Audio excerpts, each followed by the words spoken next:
No mundo contemporâneo, quase tudo está em movimento.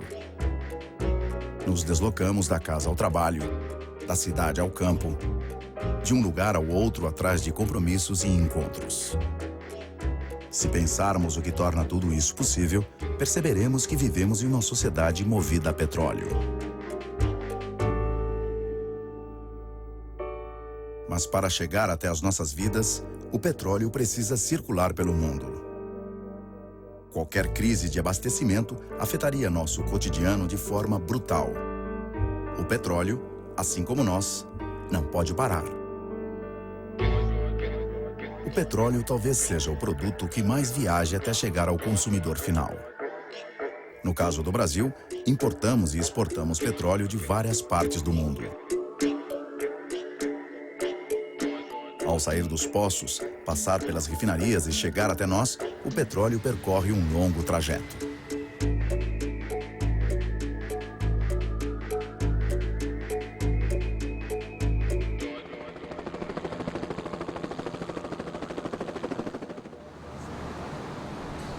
Quando a gente produz o petróleo da formação, o petróleo vem em 3 fases, né? Só que são 3 fases emulsionadas, ou seja, vem gás, óleo e água. O óleo, para ser vendido, tem que estar com a qualidade dele, com BSW, né? Que é os sedimentos básicos e águas dissolvidos nele, menor do que 1%. Então, o processo consiste em quê? Em purificar o nosso óleo, deixar como óleo só o que é óleo, retirar qualquer sedimento que venha no óleo, areia, água, e vender óleo puro. E o tratamento da água se restringe aqui a preservar o meio ambiente nas costas brasileiras. Então a gente transforma a nossa água numa água cristalina e pura, em condições de ser devolvida ao mar. Isso é uma mini refinaria. É uma refinaria bem básica para ver o primeiro tratamento do óleo, que é para a gente deixar ele em condições de transferir esse óleo para a refinaria, propriamente dito, que ficam em terra. O óleo vai das plataformas para as refinarias através de gigantescos dutos, que podem ter algumas centenas de quilômetros de extensão sob o oceano. O Brasil é inteiro entrecortado por uma teia dutoviária. São as estradas por onde o petróleo circula dia e noite. E é através desses dutos que a produção de petróleo em terra também é escoada. Já no caso das FPSO, antigos petroleiros transformados em plataformas capazes de produzir e armazenar petróleo, o óleo pode ser transportado também por petroleiros, os chamados navios aliviadores. A gente está fazendo aqui agora a operação de transferência do petróleo que estava armazenado no nosso navio para o navio aliviador. Está passando por ali agora aproximadamente 5 milhões de litros de petróleo por hora.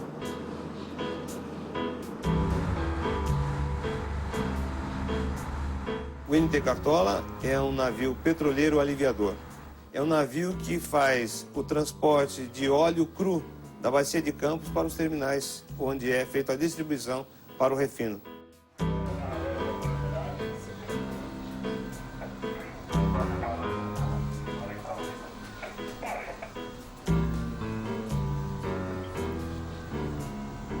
Esse é o equipamento mais importante que nós temos a bordo, porque é o equipamento que mantém o Cartola na posição durante o carregamento no FPSO ou plataforma. Por que ele é importante? Porque o navio fica muito próximo, então ele fica sujeito às variações de tempo e tem que ficar naquela posição, senão ele pode se aproximar e causar um acidente. O petróleo envolve certos riscos. Ele é inflamável, ele produz gases e precisa de equipamentos adicionais para dar uma proteção do seu transporte. A embalagem do transporte, no caso do petróleo, é o próprio casco. Para vocês terem uma ideia, se eu abrir um desses acessos, eu já tenho contato visual com o óleo.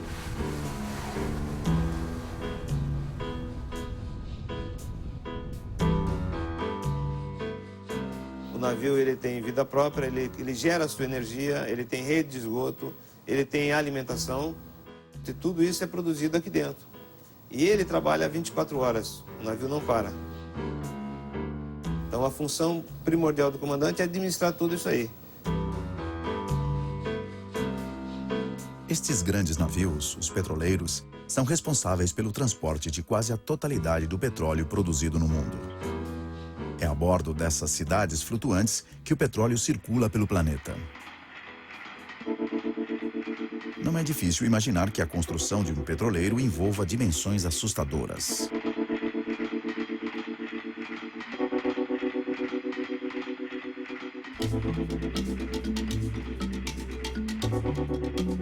O estaleiro é o local onde os petroleiros são construídos. São nessas oficinas gigantes que também são construídas as plataformas e onde ocorre a transformação dos antigos petroleiros em FPSO.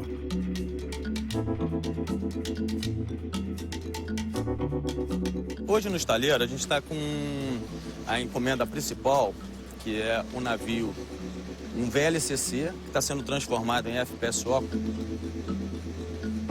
Este navio aqui é um FSO, um pouco diferente do FPSO. Ele não tem unidade de produção em cima. Ele é usado para estocagem de petróleo no mar. Ele fica parado no mar, ligado a uma plataforma de produção, absorvendo todo o óleo para ele.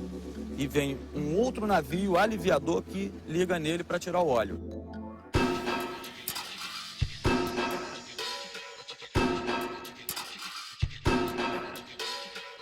Basicamente, as matérias-primas de um estaleiro são imensos blocos e chapas de aço.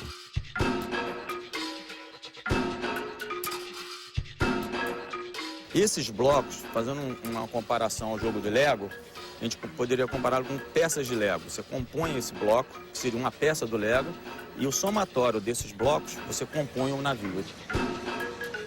Se eles pesam em torno de 100 a 150, 300 toneladas, você vai montando um juntinho do outro até formar todo o navio. Nós estamos caminhando para a obrigatoriedade de casco duplo, ou seja, quando ocorrer um abalroamento, que é um acidente entre um navio e outro, a proa de um vai atingir um espaço vazio do outro, e não como hoje, em que aquele casco externo, ali dentro tem o óleo e sai logo para o mar. A construção de um petroleiro leva em conta cuidados especiais, pois ele não é um navio cargueiro como os outros. Qualquer acidente de navegação com um petroleiro tem consequências muito maiores do que com um navio de carga seca. Qualquer petroleiro que afunda é manchete no mundo inteiro.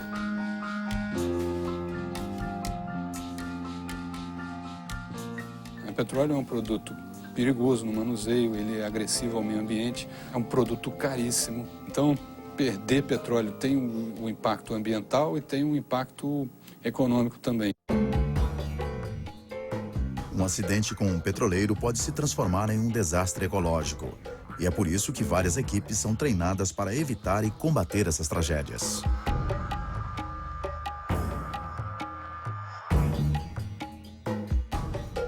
Hoje nós realizamos um simulado como se tivesse havido um derramamento de óleo. O produto branco que se encontra na água, ele está simulando o óleo, como se fosse um óleo derramado. A primeira equipe que chega fica responsável por conter o óleo derramado para que se evite que se alastre atingindo maiores proporções. E as demais equipes vão chegando ao local com os recolhedores propriamente ditos. Nós estamos sempre treinando para o caso de uma ocorrência real, todas as pessoas estejam efetivamente comprometidas com o trabalho a ser realizado.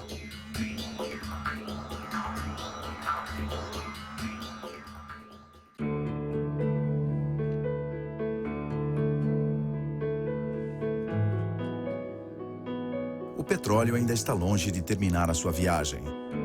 Ele ainda vai percorrer um longo caminho até as refinarias. E sua primeira parada é nos terminais de recebimento. No momento, nós estamos aqui fundeados em São Sebastião, aguardando para a atracação nesse terminal, onde vai haver a descarga do óleo que nós estamos trazendo das plataformas.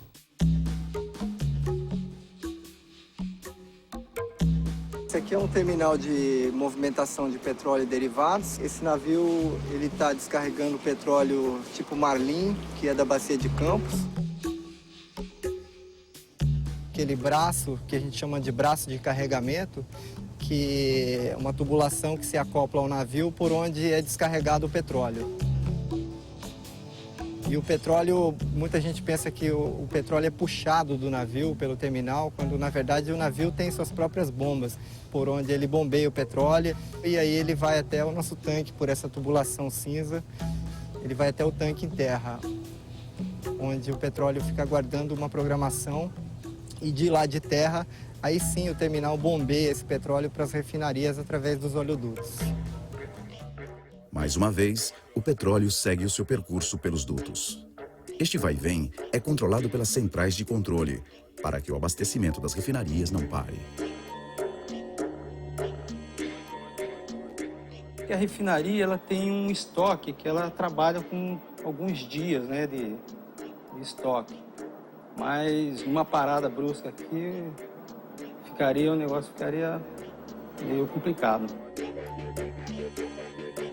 Essa extensa malha de dutos, além de levar o petróleo produzido ou importado até as refinarias, leva também uma infinidade de derivados como gasolina, diesel, gás e outros líquidos combustíveis. Para controlar toda essa circulação, existem os CCO, Centro de Controle Operacional.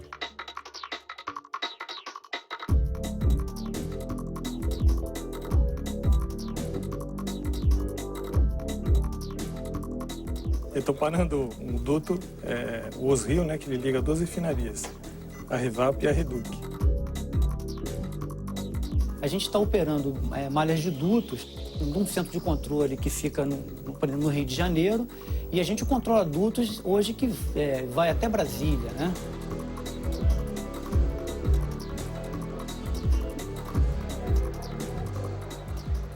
Esse duto, o Osbra, ele é o maior, né, do Brasil. Ele transporta vários produtos dentro do duto, por isso que ele é chamado de poliduto. Então ele transporta o diesel, a gasolina e o GLP. Os produtos, quando eles entram no duto, eles não se misturam porque os produtos estão pressurizados, né? Eles se misturam apenas na interface que nós chamamos, que é o final de um produto e o começo do outro. Essa interface, né, que é a mistura dos produtos, é mandada de volta para tratamento na refinaria e na replanta. Uma refinaria é como um coração que recebe e bombeia petróleo. Ela é cercada por dutos. Uma parte deles traz petróleo cru dos terminais e uma outra leva petróleo já transformado. O petróleo que chega aqui na refinaria de Paulínia, ele vem por um duto que chama-se Osvat. E ele chega aqui num volume de 3 milhões de litros por hora. Nosso petróleo chega, ele passa ali por algumas válvulas controladoras e posteriormente ele segue para esses tanques aqui, onde ele é armazenado, analisado e posteriormente vai para as unidades de processamento. Esse aqui é o oleoduto de entrada de petróleo na refinaria. Está operando no momento aqui com 2 milhões de litros por hora.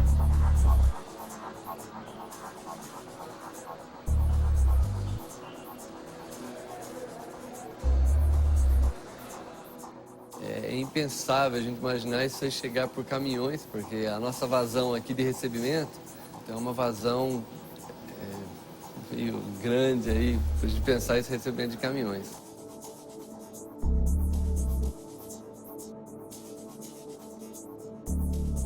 Além dos oleodutos que a gente opera entre unidades da Petrobras, nós temos também o envio de produto para as companhias distribuidoras que ficam aqui ao lado da refinaria. Quando os derivados de petróleo saem da refinaria, começa o que chamamos de distribuição. Nessa fase, os derivados devem chegar até os pontos de venda e depois ao consumidor.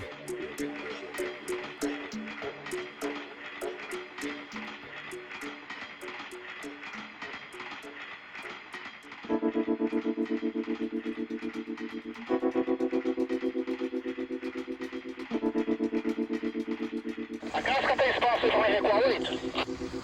Tem, mas eu acompanho para você aqui atrás. Beleza, então vem recuando para nós aí, Rubinho. Isso é uma transferência de produto da companhia, por exemplo, a Ipiranga, a Shell, a ESSO, a BR, carregam aqui e transferem esse produto para as bases dela, Bauru, Rio Preto, São José do Rio Preto, Campo Grande. Porventura parar isso aqui, acho que um dos problemas maiores é o grande fluxo de caminhões que vai aumentar nas estradas, né?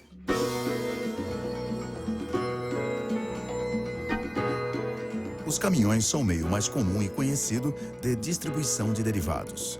Realizam um trabalho difícil e perigoso devido à carga transportada. A gente vê uma pessoa andando de carro na rua e fala, pô, se não fosse nós transportando o produto, ninguém estaria andando de carro hoje.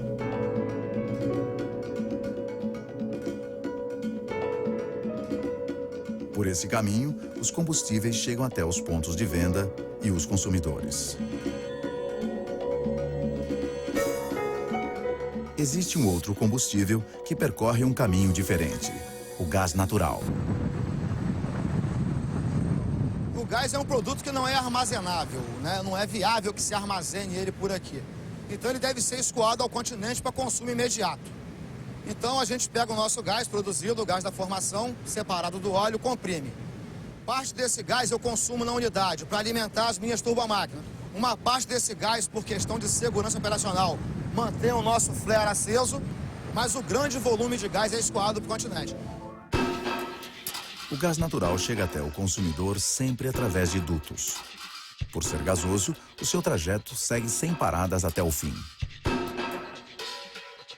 Proveniente até de outros países, como no caso do gasoduto Brasil-Bolívia, o gás natural só encontra repouso ao ser queimado na extremidade final desse percurso.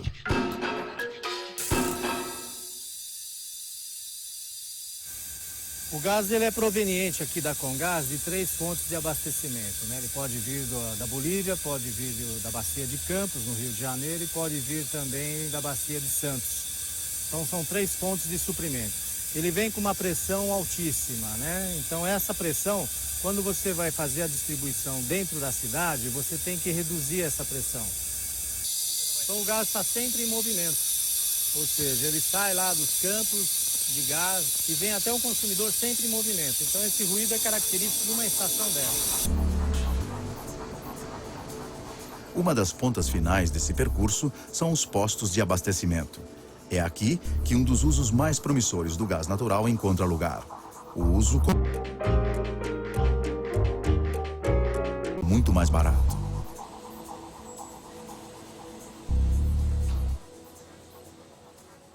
Bom, eu usava gasolina, né? Mas quando saiu o gás natural, eu mudei pro gás natural e tô feliz, né, cara?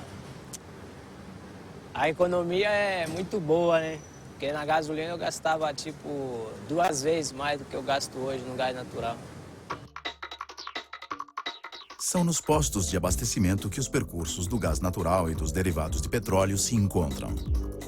É aqui que geralmente nos deparamos com essa imensa cadeia de transporte e distribuição. É a imagem do posto que representa para a gente a empresa de petróleo. A gente não imagina tudo o que está ali por trás e quanta gente que está trabalhando e quanto investimento que existe, quanto cuidado que existe para que o produto chegue lá dentro da especificação e que não falte o produto lá porque não basta o produto ter qualidade, ele tem que estar lá na hora certa. O desabastecimento é uma coisa, no mínimo, incômoda, desagradável e pode ser fatal, pode ser trágico no outro extremo, né?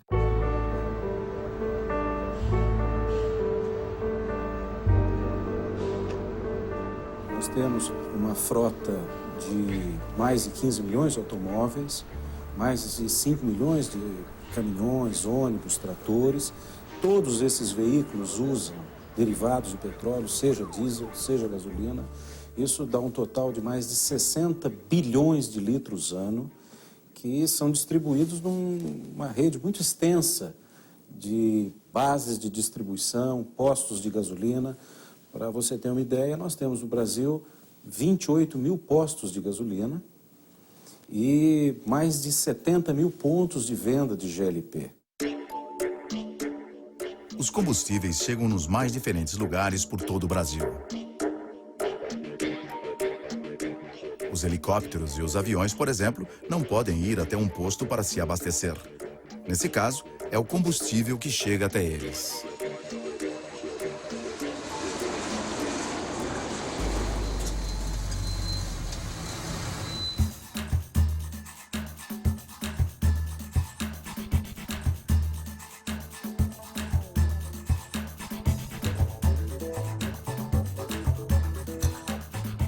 Esse combustível, ele chega até aqui, nesses pontos de abastecimento, chamados PIT, ou hidrantes, né? Vem de um depósito localizado ao lado desse aeroporto, e ele vem através de tubulações pressurizadas.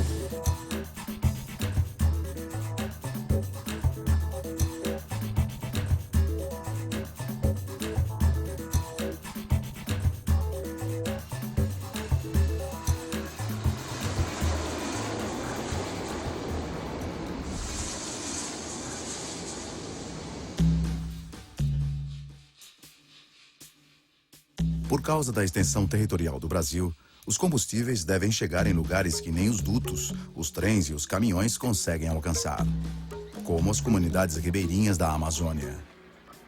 Nestes casos, são utilizados postos flutuantes.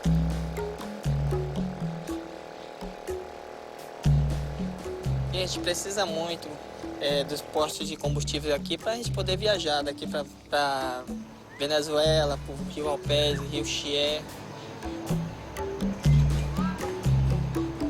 É muito importante esses flutuantes na beira. É mais fácil, porque o cara abastece já dentro da voadeira ou então dentro do barco, já no tambor.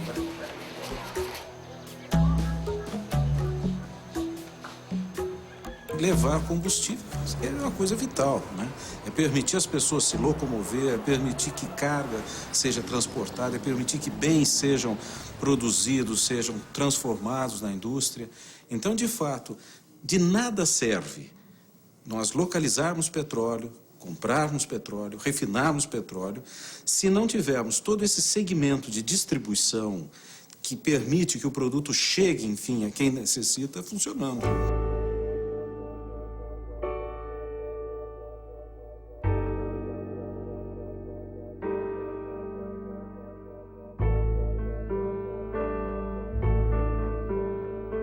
Nós já sabemos que o petróleo é um produto muito nobre para ser queimado do jeito que nós estamos queimando. Cada vez mais estamos queimando o petróleo, cada vez mais estamos exaurindo esses recursos, que eles não são renováveis. O petróleo é usado essencialmente hoje para a produção de energia e transporte. Eu diria que ambos são fins poucos nobres para esse bem tão vital para nossas vidas. A minha impressão é que, no futuro, o petróleo será usado mais para a indústria petroquímica, farmacêutica, e o transporte passará a ser muito mais movido a fontes alternativas, como a biomassa ou a célula combustível, que é o hidrogênio, digamos, substituindo o petróleo, por ser menos poluente, por ser mais abundante e por ser uma riqueza que pode ser substituída.